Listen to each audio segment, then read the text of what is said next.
Aux funérailles de mon fils, l'amant de sa femme s'est penché et a chuchoté, « Ne t'inquiète pas, le vieux. Je dépenserai ces millions mieux que lui. » Et soudain, j'ai entendu le petit rire de mon fils venant de l'intérieur du cercueil. Un silence de mort s'est abattu sur la salle. Ce qui s'est passé ensuite. Je n'avais jamais imaginé survivre à mon fils. À 62 ans, je m'étais toujours imaginé Benjamin debout devant ma tombe un jour, et non l'inverse.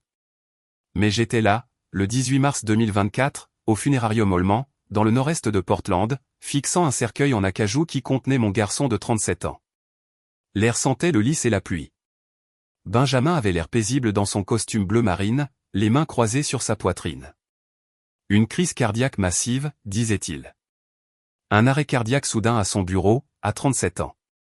Diriger une entreprise de 15 millions de dollars l'avait apparemment tué.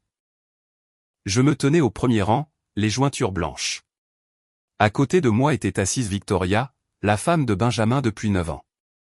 Elle tamponnait ses yeux avec un mouchoir, des mouvements précis, même dans le deuil.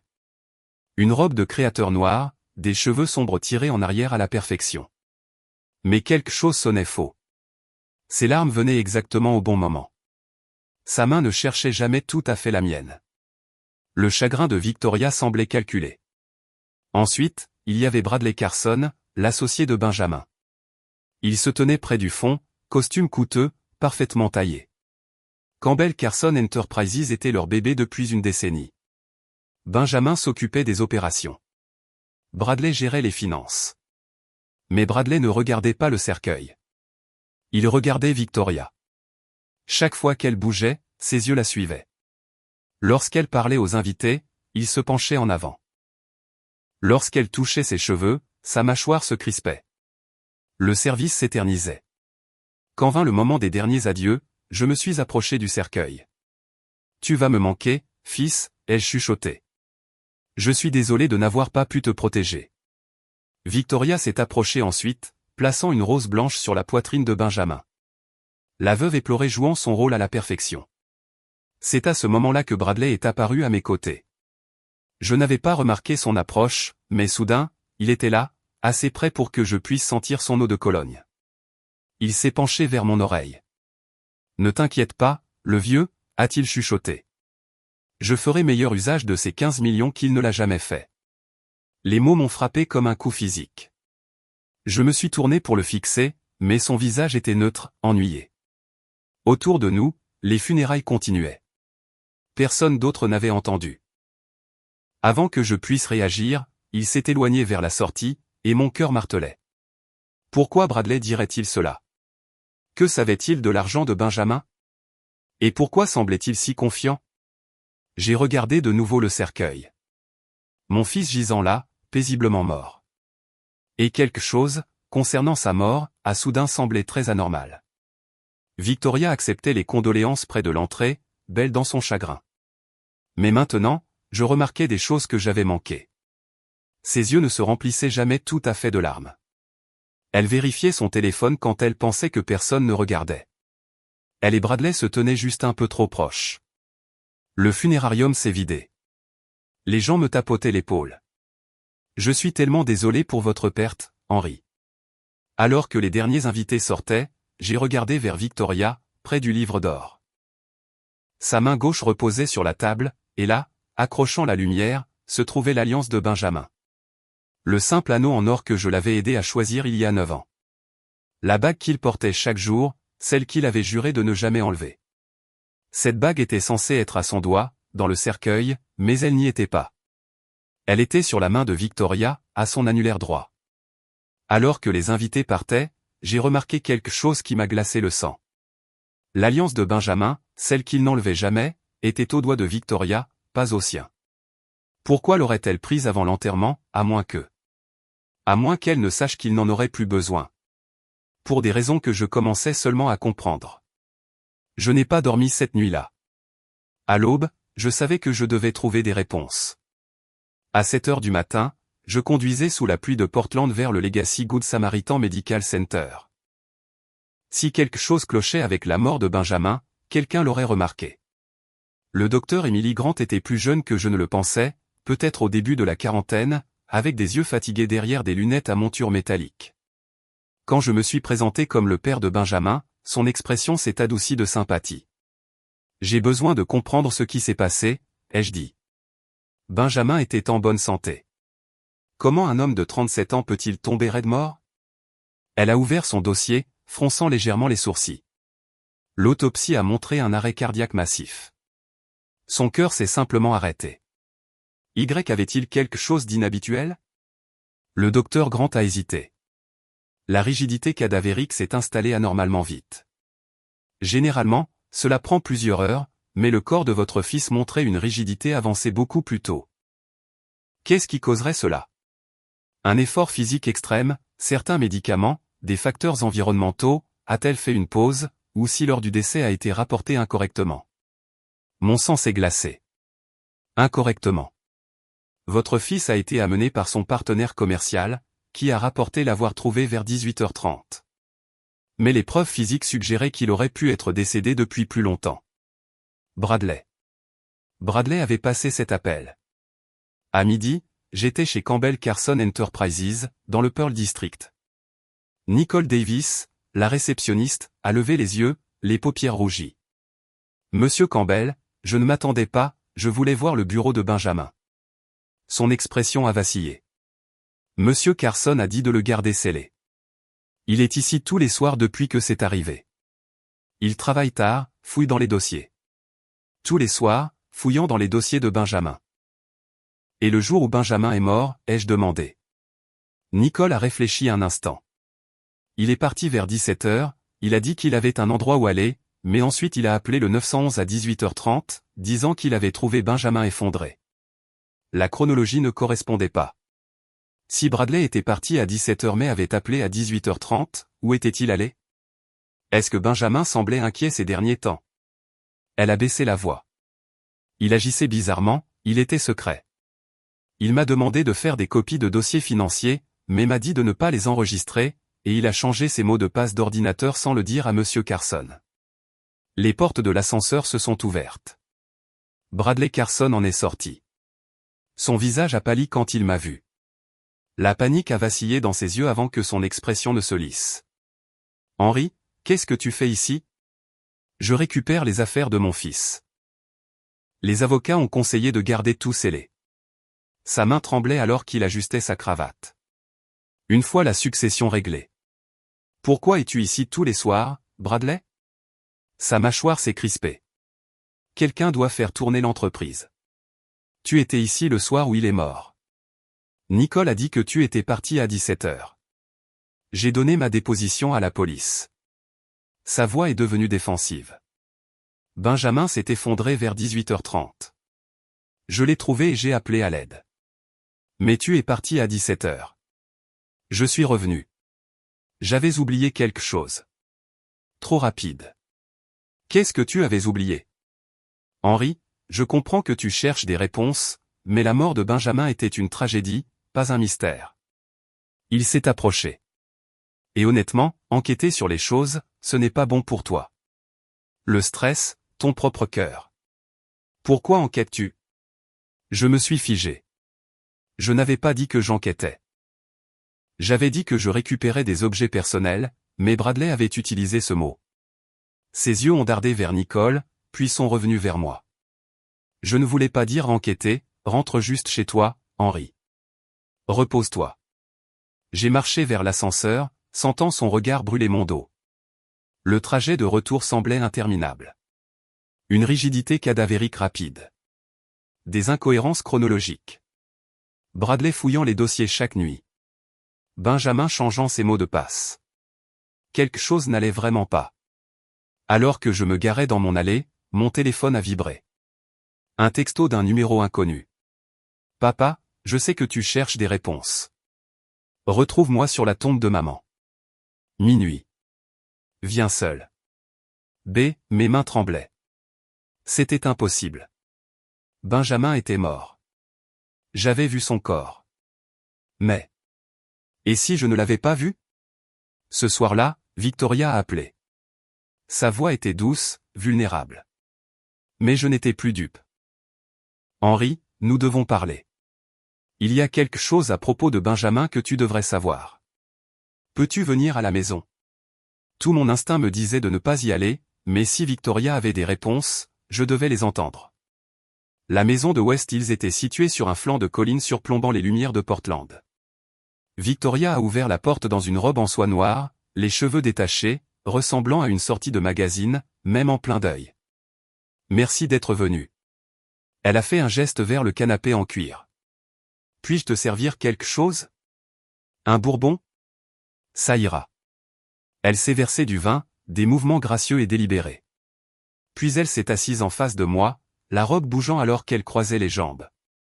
Je dois être honnête avec toi, Henry. Ses yeux brillaient. Benjamin et moi. Nous avions des problèmes. Ça a commencé il y a 6 mois. Il est devenu distant, obsédé par le travail. Je me sentais si seul. Elle a pris une gorgée. Bradley était là. Il écoutait. Il comprenait. Vous avez eu une liaison. Elle n'a pas bronché. Je n'ai jamais voulu blesser Benjamin, mais oui. Bradley et moi nous sommes rapprochés. Trop rapprochés. Des larmes glissaient sur ses joues. Je voulais y mettre fin. J'ai dit à Bradley que c'était fini il y a 2 semaines. Mais ensuite, Benjamin.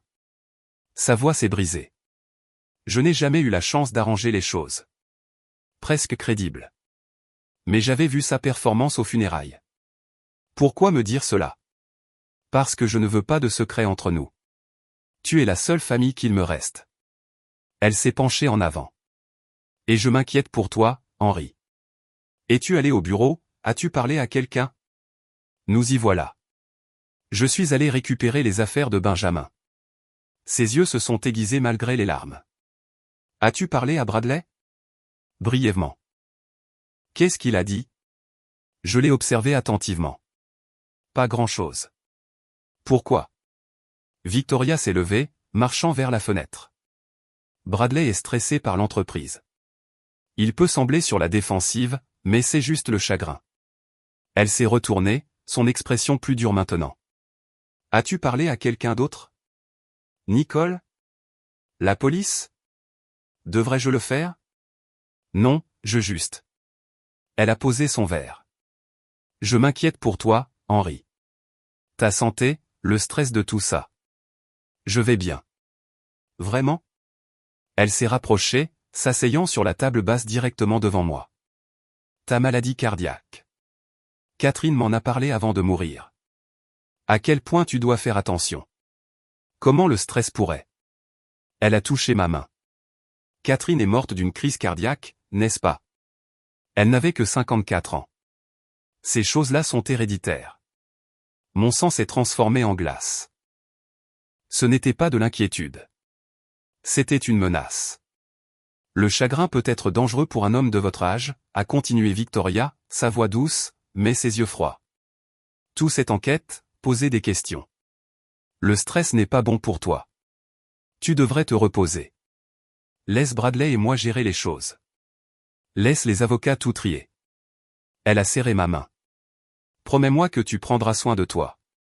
Je ne pourrai pas supporter de te perdre toi aussi. Traduction, arrête de poser des questions ou tu auras un accident. J'ai retiré ma main en me levant. Je devrais y aller. Henry, s'il te plaît. Merci pour ton honnêteté, Victoria. Promets-moi que tu te reposeras, que tu arrêteras de fouiller partout, pour ta propre santé. Je n'ai pas répondu.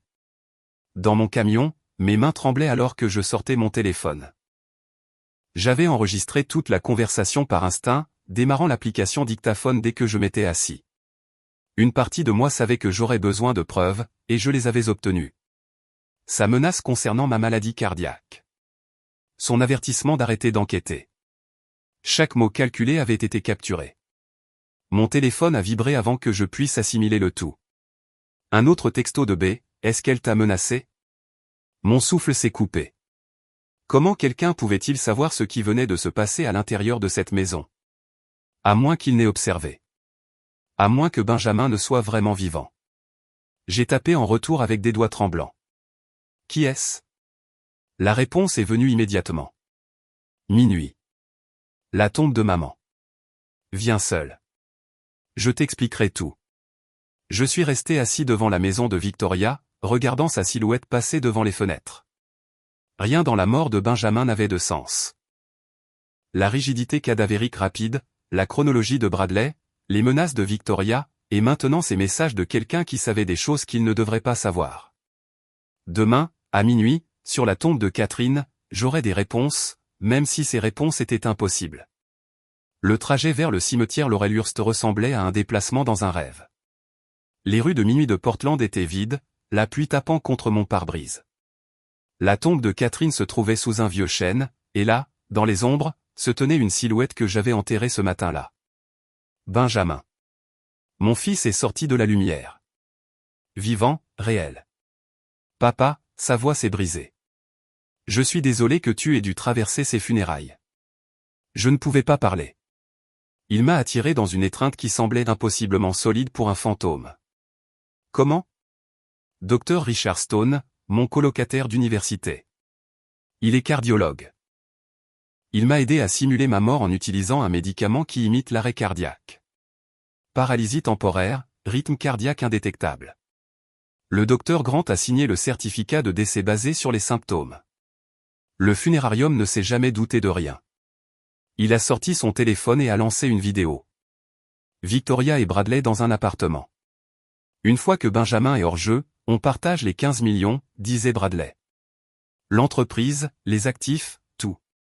Et Henry, demandait Victoria. Sa maladie cardiaque rend les choses faciles. Un peu de stress. La nature fait le travail.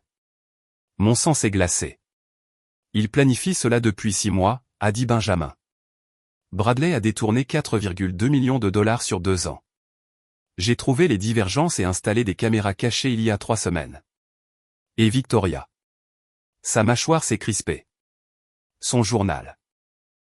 Elle a écrit sur tes médicaments pour le cœur, à quel point ce serait facile de les trafiquer. Elle ne ferait pas ça. Elle l'a fait, papa. C'est pour ça que je t'ai appelé le 15 mars. Je t'ai tout dit. Nous avons fait un plan, la fausse mort, l'enquête. Tu as accepté de jouer le père endeuillé pendant que je rassemblais des preuves. Le 15 mars. Je me suis efforcé de me souvenir, mais mon esprit était dans le brouillard. Tu ne te souviens pas, n'est-ce pas? J'ai secoué la tête. Victoria t'empoisonne, a-t-il dit. Il a sorti une petite fiole. Le docteur Stone a analysé ton échantillon de cheveux. Arsenic. De faibles doses sur 3 semaines. Assez pour embrumer ta mémoire et te rendre faible. Les funérailles, le brouillard, la façon dont les décisions simples semblaient impossibles. L'arsenic efface la mémoire à court terme, a dit Benjamin. C'est pour ça que tu as oublié notre plan. C'est pour ça que les funérailles semblaient réelles.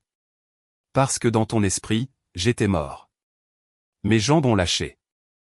Benjamin m'a guidé vers le banc près de la pierre tombale de Catherine. Cet antidote dissipera le brouillard. Ta mémoire devrait revenir. J'ai bu sans hésitation. Amer, froid.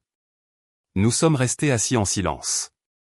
Puis, comme l'aube qui se lève, des fragments ont commencé à revenir. La voix de Benjamin. Papa. Victoria et Bradley essaient de nous tuer tous les deux. Ma voix. Qu'est-ce que tu as besoin que je fasse? Fais-moi confiance. Et fais semblant que je suis mort. J'ai haleté. Je me souviens de tout. Le plan, le médicament, tout. Des larmes coulaient sur mon visage. Tu m'as fait confiance. Tu es la seule personne à qui je pouvais faire confiance, a dit Benjamin. Demain, nous en finissons. Bradley pense qu'il te rencontre au box de stockage. L'inspectrice Laura Bennett sera là avec un mandat. Il avouera. Et Victoria? Après les aveux de Bradley, nous la confronterons. Les enregistrements, le journal, l'arsenic. Elle n'aura nulle part où fuir. J'ai regardé la pierre tombale de Catherine. Épouse et mère bien-aimée. Son amour demeure. Ta mère serait fière. La main de Benjamin a trouvé la mienne. Elle serait fière de nous deux. L'antidote a clarifié mon esprit. Chaque détail du 15 mars est revenu, l'horreur, la planification, la promesse. Demain, ai-je dit, nous les faisons tomber ensemble. Pour la première fois depuis que ce cauchemar avait commencé, je me sentais prêt. Nous avons conduit jusqu'à la planque de Benjamin alors que l'aube de Portland se levait, grise et froide. L'appartement se trouvait au-dessus d'une librairie d'occasion sur le boulevard Hawthorne. Benjamin a déverrouillé la porte, révélant une pièce spartiate, un lit simple, une kitchenette, un bureau couvert de documents juridiques et d'équipements de surveillance. « Je vis ici depuis que je suis mort », a-t-il dit doucement. Je me suis assis sur le canapé usé, et le poids de tout cela m'a frappé. Mon fils était vivant. Le chagrin qui m'avait consumé s'est évaporé, remplacé par de la gratitude mêlée à de la rage. Je me souviens maintenant, ai-je dit. De tout. L'appel téléphonique du 15 mars. Moi acceptant d'aider à mettre en scène ta mort. Ma voix s'est brisée. Puis Victoria m'a fait oublier.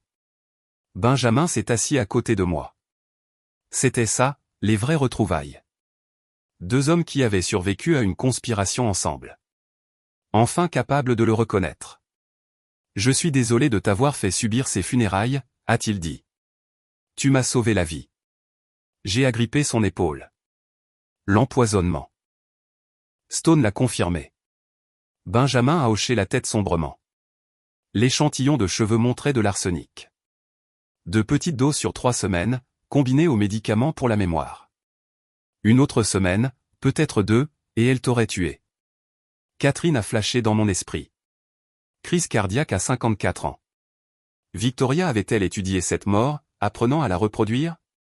Dis-moi le plan, ai-je dit. Benjamin a sorti une tablette montrant une carte d'un centre de stockage près de Gresham. Bradley sait que tu enquêtes. Victoria lui a parlé de la nuit dernière. Il panique. Il va essayer de te confronter, de te menacer pour que tu recules. Où? Ici, il a pointé un box de stockage. Je l'ai loué sous un faux nom. J'ai laissé des indices pour qu'il le trouve. Il viendra armé, désespéré. Et toi? Caché avec l'inspectrice Laura Bennett. Elle est au courant depuis le début. Stone et moi lui avons apporté des preuves il y a 3 jours. Elle enregistrera tout. Quand Bradley te menacera, avouera. Nous intervenons. Et Victoria? Après Bradley, nous allons chez elle. Elle sera à la maison, probablement en train de détruire des preuves. Nous la confrontons là-bas. Sa mâchoire s'est crispée. Je veux qu'elle me voie vivant. Je veux qu'elle sache qu'elle a échoué. J'ai pensé à la performance de Victoria la nuit dernière. Les fausses larmes, les menaces calculées. Quand? Ce soir. Bradley n'attendra pas, nous avons passé en revue chaque détail. Point d'entrée, stratégie de sortie, quoi dire pour faire parler Bradley. Benjamin avait pensé à tout. Vers midi, il a fait du café. Pendant un moment, aucun de nous n'a parlé. Puis un souvenir a fait surface, clair maintenant que les médicaments s'étaient dissipés. Tu avais 7 ans, ai-je dit. Nous sommes allés pêcher au lac Ag. Tu as attrapé ta première truite. Benjamin a souri. Tu m'as appris à lancer la ligne. Tu as demandé si je te ferais toujours confiance. Si je croirais toujours en toi. Et tu as dit, toujours, fils. Sa voix s'est épaissie. Je me suis accroché à ça. Quand j'ai planifié ce stratagème insensé, je me suis souvenu que tu me faisais confiance. Alors ta mère serait fière de toi, ai-je dit. Les derniers mots de Catherine étaient, prends soin de ton père. Je pense qu'elle savait, d'une manière ou d'une autre, que tu affronterais quelque chose de difficile. Et il l'avait fait. Même dans sa fausse mort, il m'avait protégé. Le docteur Stone est arrivé vers 14 heures avec les rapports médicaux finaux. Les niveaux d'arsenic étaient significatifs, monsieur Campbell. Encore 10 jours, et nous aurions une conversation très différente. Il m'a tendu un flacon. Ce sont vos vrais médicaments pour le cœur, non contaminés. Victoria les a remplacés il y a des semaines. J'ai fixé le flacon. Chaque pilule que j'avais prise en lui faisant confiance me tuait lentement. Ce soir, ai-je dit. Ce soir, nous mettons fin à tout ça. Alors que le crépuscule tombait sur Portland, Benjamin a demandé, es-tu prêt, papa? Bradley sera armé. Cela pourrait être dangereux. J'ai pensé à Catherine, au poison que Victoria m'avait fait ingérer, au fils que j'avais presque perdu. Je n'ai jamais été aussi près de ma vie. Le centre de stockage se trouvait en périphérie, près de Gresham, et attendant dans les ombres se trouvait Bradley Carson, avec une arme. Je suis entré dans l'enceinte juste après 18 heures, le ciel du soir étant déjà sombre. L'endroit était presque désert. Des rangées de box métalliques éclairées par des lumières clignotantes au plafond. Le box 47 était dans la rangée du fond. Je me suis approché lentement, sachant ce qui allait arriver. Bradley serait là, armé. Et quelque part dans l'obscurité, Benjamin et l'inspectrice Bennett observaient, enregistrant tout. Je ne ferais pas ça si j'étais toi. Bradley est sorti de derrière le box voisin, le clair de lune scintillant sur le pistolet dans sa main. Il avait l'air différent. Costume froissé, cravate desserrée, yeux fous. Bonjour, Henry.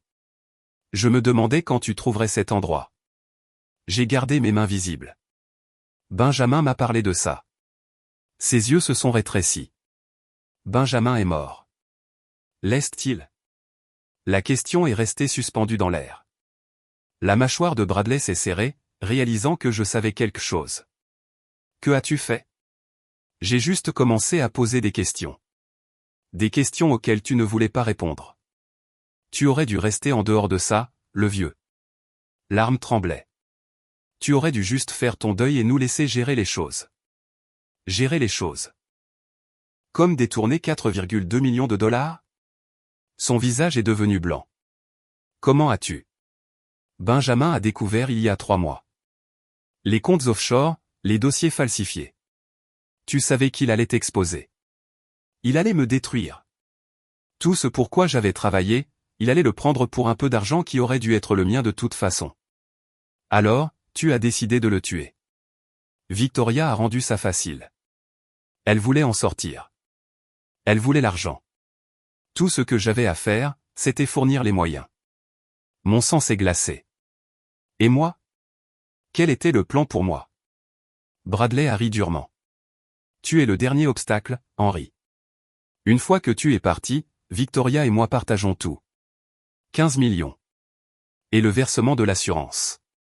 Tout ça. Il s'est approché, l'arme pointée sur ma poitrine.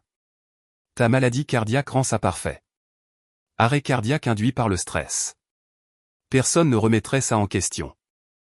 Tu allais m'assassiner et faire passer ça pour naturel. J'allais le faire, mais tu ne pouvais pas lâcher l'affaire. Il fallait que tu joues au détective. Son doigt a bougé vers la gâchette. Maintenant, ce sera plus désordonné. Un vol qui a mal tourné. Un vieil homme dans un centre de stockage. Tragique. Vraiment? La lumière s'est soudainement allumée, un fluorescent brillant au-dessus, inondant toute la rangée. Bradley a tournoyé et Benjamin est sorti du box 48. Téléphone tenu haut, enregistrant. Chaque mot, Bradley.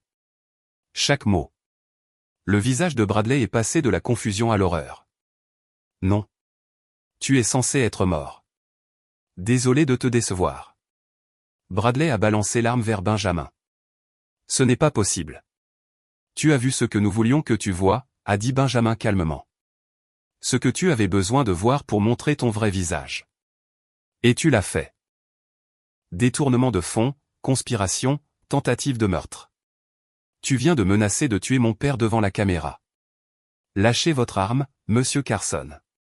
L'inspectrice Laura Bennett a émergé avec 3 officiers en uniforme, armes dégainées. Lâchez-la maintenant.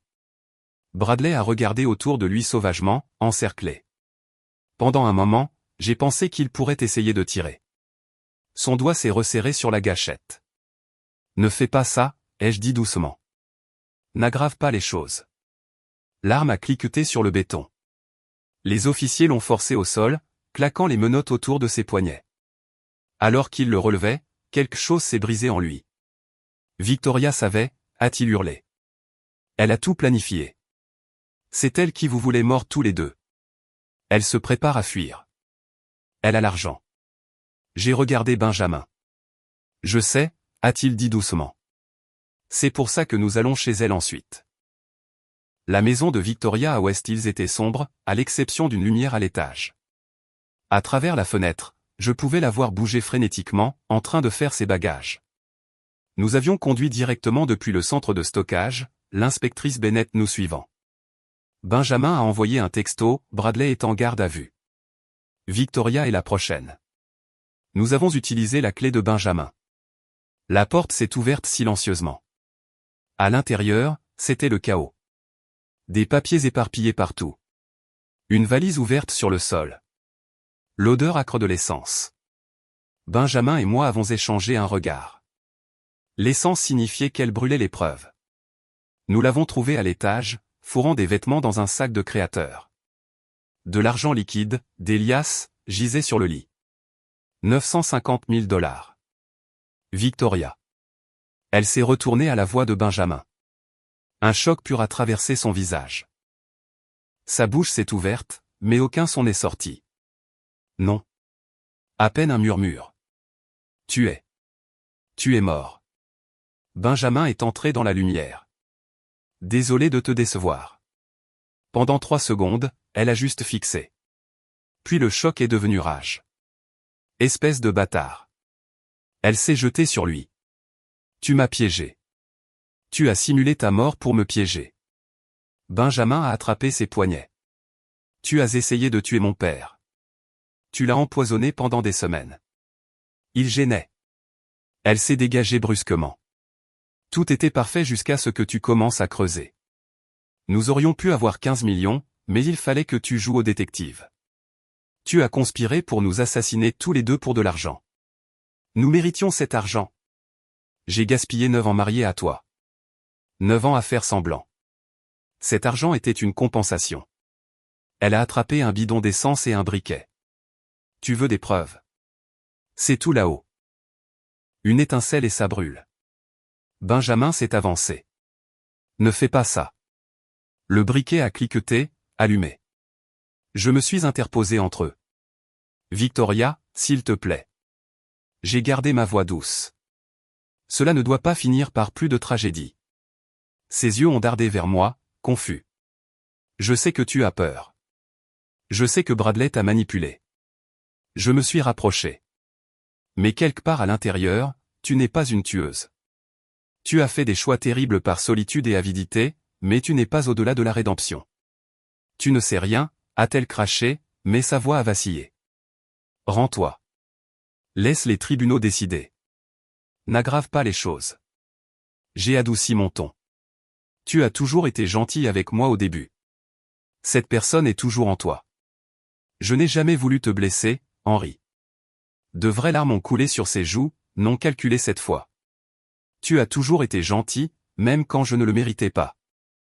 Alors ne te fais pas plus de mal. Pose le briquet. Elle est restée figée, la flamme reflétée dans ses yeux. Puis quelque chose s'est brisé. Le masque, l'épouse parfaite, la veuve éplorée, la conspiratrice froide. Tout s'est effondré complètement. Le briquet est tombé. Je l'ai éloigné de l'essence d'un coup de pied. Les genoux de Victoria ont fléchi et elle s'est effondrée sur le lit, sanglotant d'un désespoir brut et authentique. L'inspectrice Bennett est apparue dans l'encadrement de la porte, sortant les menottes. Victoria Ross, vous êtes en état d'arrestation pour conspiration en vue de commettre un meurtre, tentative de meurtre, fraude et tentative d'incendie criminel. La voix de Bennett était professionnelle, mais pas méchante. Alors qu'il la menait en bas des escaliers, Victoria s'est arrêtée à la porte, se retournant vers Benjamin. Le mascara coulait sur son visage, ses cheveux étaient ébouriffés. « Je t'ai aimé autrefois », a-t-elle dit, la voix tremblante. Au début. Avant que tout ne devienne compliqué. La mâchoire de Benjamin s'est crispée, ses mains se sont serrées. « Je sais », a-t-il dit doucement. C'est ce qui rend ça si douloureux. Et pour la première fois depuis ces fausses funérailles, j'ai vu mon fils pleurer. Pas de peur ou de colère, mais de chagrin. Un vrai chagrin pour le mariage qu'il pensait avoir, pour la femme qu'il pensait aimer. Pour la vie qui avait été construite sur des mensonges. J'ai posé ma main sur son épaule alors que nous les regardions conduire Victoria vers la voiture de patrouille. « C'est fini ?» a demandé Benjamin. « Pas encore », ai-je dit. « Il y a encore le procès, mais nous avons gagné. » Le procès a avancé rapidement grâce aux enregistrements, aux preuves financières et aux preuves médicales. Le dossier était béton. Le PDG qui a simulé sa mort pour exposer une conspiration de meurtre, c'était le genre d'affaire qui fait les gros titres pendant des semaines.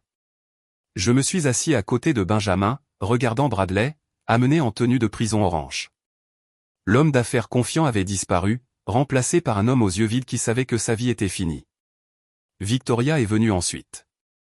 Pas de vêtements de créateur, pas de coiffure parfaite, juste une femme qui ne voulait croiser le regard de personne. L'accusation a été dévastatrice. Ils ont diffusé l'enregistrement du box de stockage, les aveux complets de Bradley sur le détournement de fonds, sur la planification de nous tuer tous les deux. Sa voix froide a rempli la salle d'audience. Tu es le dernier obstacle. Ta maladie cardiaque rend ça parfait. Arrêt cardiaque induit par le stress. Personne ne remettrait ça en question. Puis la vidéo de Victoria et Bradley planifiant nos morts. Cause naturelle. Personne ne remettrait ça en question. Le docteur Stone a témoigné au sujet de l'arsenic dans mon échantillon de cheveux. Monsieur Campbell était empoisonné systématiquement sur 3 semaines. Encore 10 jours et il serait mort. Le jury comptable a détaillé le stratagème de Bradley. 4,2 millions de dollars détournés sur 2 ans. Le jury a délibéré pendant moins de 4 heures. Bradley Carson, prison à vie sans possibilité de libération conditionnelle.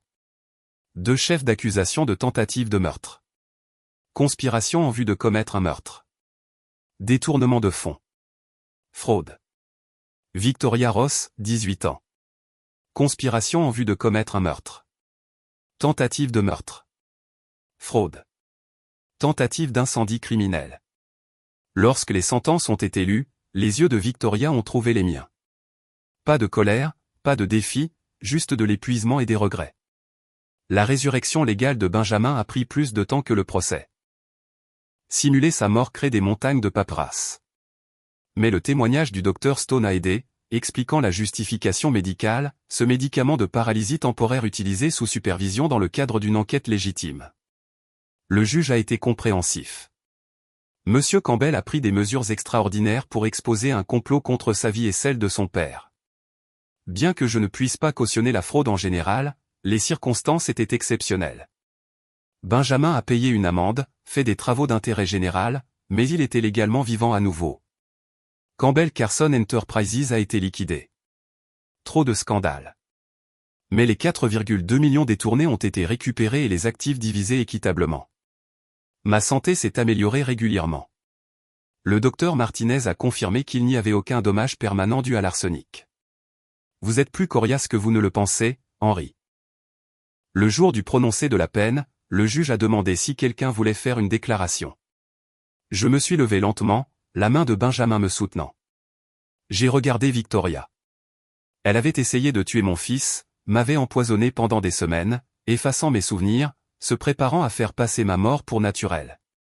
Mais tout ce que je ressentais, c'était de la tristesse.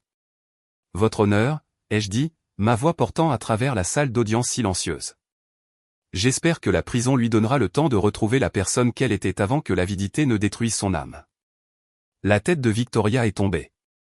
Ses épaules tremblaient de sanglots silencieux. Benjamin a serré mon épaule alors que nous partions. Dehors, devant le palais de justice, le soleil printanier perçait les nuages de Portland. Nous nous tenions sur les marches, respirant l'air libre, le poids se levant enfin. Est-ce vraiment fini, a demandé Benjamin. La partie légale l'est. Maintenant vient la partie difficile. Reconstruire, aller de l'avant ensemble. J'ai regardé mon fils, vivant, réel, debout à côté de moi avec l'avenir devant lui. Ensemble, ai-je dit. La justice avait été rendue. Maintenant, nous pouvions enfin guérir. 3 mois plus tard, la pluie printanière de Portland avait laissé place au soleil. Benjamin et moi étions assis sous mon porche à Laurelhurst, regardant le quartier s'animer de couleurs. Campbell Security Consulting avait officiellement été lancé il y a 2 semaines. Un petit bureau dans le Pearl District, juste assez d'espace pour nous 4. Nous aidons les familles à protéger ce qui compte le plus, avait dit Benjamin lors de notre ouverture. La confiance, les relations, les choses qui rendent la vie digne d'être vécue. Notre équipe était petite mais bonne. Benjamin en tant que PDG, moi en tant que conseiller, le docteur Richard Stone en tant que consultant médical, Nicole Davis en tant que chef de bureau. Nos premiers clients étaient de petits propriétaires d'entreprises voulant se protéger de leurs propres Bradley et Victoria potentiels. Nous faisions des vérifications d'antécédents, mettions en place des garde-fous, apprenions aux gens à reconnaître la manipulation avant qu'elle ne les détruise. À plus petite échelle que des contrats de 15 millions de dollars, mais infiniment plus satisfaisants. Nous avons appris à la dure que l'argent ne peut pas acheter la loyauté, disait Benjamin au client. Mais la confiance. La confiance se gagne. Maintenant, avec un café à la main, Benjamin a posé sa tasse. Papa, je ne t'ai jamais remercié correctement. Pour m'avoir fait confiance, pour avoir risqué ta vie. Tu es mon fils. C'est ce que font les pères. Elle me manque, Catherine. J'aimerais qu'elle puisse voir ça. Elle le sait. Elle est fière de nous deux. Nous sommes restés assis dans un silence confortable alors que le soleil descendait plus bas. Quelque part dans la ville, Victoria entamait l'année 1 sur 18. Bradley ne reverrait jamais la liberté. Mais la justice n'était pas la raison pour laquelle nous avions survécu. La confiance l'était. Le plus dur a été de te regarder pleurer aux funérailles, a dit Benjamin, sachant que Victoria avait empoisonné tes souvenirs. Je voulais sauter hors de ce cercueil. Je suis content que tu ne l'aies pas fait. Ça aurait ruiné le plan. Il a ri, un vrai rire. La soirée s'est installée autour de nous. Des lucioles scintillaient dans la roseraie de Catherine. Le rythme paisible de la vie ordinaire. C'était ce pourquoi nous nous étions battus. Pas des millions ou des empires. Juste ce père et ce fils, en sécurité, vivants, libres. Les gens me demandent si je le regrette. Me tenir aux funérailles de mon fils, mentir à tout le monde, tout parier sur un plan dangereux. La réponse est simple. Non. Car Benjamin m'a appris que, parfois, aimer signifie faire confiance à quelqu'un, même lorsque le monde entier dit que vous êtes fou. Parfois, la famille signifie se tenir ensemble contre des probabilités impossibles. Et parfois, la seule façon d'exposer l'obscurité est de la traverser sans peur. Catherine m'a dit un jour que la famille, ce n'est pas seulement une question de sang. C'est à qui vous confieriez votre vie pendant que vous la vivez encore. Le café dans ma main était chaud. Le rire de Benjamin était réel. Le soleil de Portland ressemblait à une absolution. Nous avions fait face à la trahison, survécu à la conspiration et étions sortis plus forts. Pas parce que nous étions parfaits, mais parce que, quand cela comptait le plus, nous avions choisi de nous faire confiance. Et cette confiance, forgée dans le feu, testée par la tromperie, presque détruite par le poison, valait plus que tous les millions volés de Bradley. Papa. La voix de Benjamin m'a ramené. Oui, fils. Merci d'avoir cru en moi quand je t'ai demandé de me regarder mourir. D'avoir été le genre de père qui risquerait tout. J'ai serré son épaule. Merci d'être le genre de fils qui risquerait tout pour sauver son vieux père. Le soleil a touché l'horizon, et Portland a brillé d'une lueur dorée. Demain, nous aiderions des familles à se protéger, à construire quelque chose de bon à partir des cendres de la trahison. Mais ce soir, nous étions juste assis ensemble, père et fils, vivants, libres, et c'était suffisant. Si cette histoire a touché votre cœur, si vous avez déjà dû vous battre pour les gens que vous aimez, j'aimerais avoir de vos nouvelles. Partagez vos pensées dans les commentaires ci-dessous. D'où regardez-vous? Que feriez-vous si quelqu'un en qui vous aviez confiance vous trahissait? Et si vous voulez entendre plus d'histoires sur le pouvoir de la famille et le prix de la trahison, n'oubliez pas de vous abonner, car certaines histoires doivent être racontées et certaines leçons doivent être partagées. En regardant en arrière, j'ai presque tout perdu, ma fortune, ma vie et mon fils. Apprenez de mes erreurs. Ne faites jamais confiance aveuglément. N'ignorez pas les signaux d'alarme lorsque quelqu'un en qui vous avez confiance commence à changer. Dieu m'a donné une seconde chance lorsque Benjamin a appelé cette nuit de mars. Même si le poison de Victoria avait embrumé ma mémoire, Dieu nous a protégés à travers chaque danger, le box de stockage, la maison en feu, pour que je puisse partager cette histoire vraie et vous aider à protéger votre famille. Ma leçon, la confiance doit se gagner par des actions, pas des mots. Victoria et Bradley ont montré comment l'avidité transforme les gens en monstres. Mais Benjamin m'a appris quelque chose de plus grand. La vraie famille se tient ensemble, même lorsque le chemin exige un courage extraordinaire. Les histoires de grand-père ne sont pas seulement du divertissement. Cette histoire vraie m'est arrivée, à moi et à mon fils. Ces histoires de grand-père sont transmises pour que nous apprenions à travers le feu. C'est à ça que servent les histoires de grand-père, protéger la prochaine génération. Si cette histoire vraie vous a touché, partagez-la. Laissez un commentaire et abonnez-vous. Partagez cette vidéo avec quelqu'un qui a besoin de l'entendre. La meilleure façon d'honorer ce à quoi Benjamin et moi avons survécu est d'aider les autres à éviter le même sort. De ma famille à la vôtre, restez vigilants, faites confiance sagement, et que Dieu vous bénisse.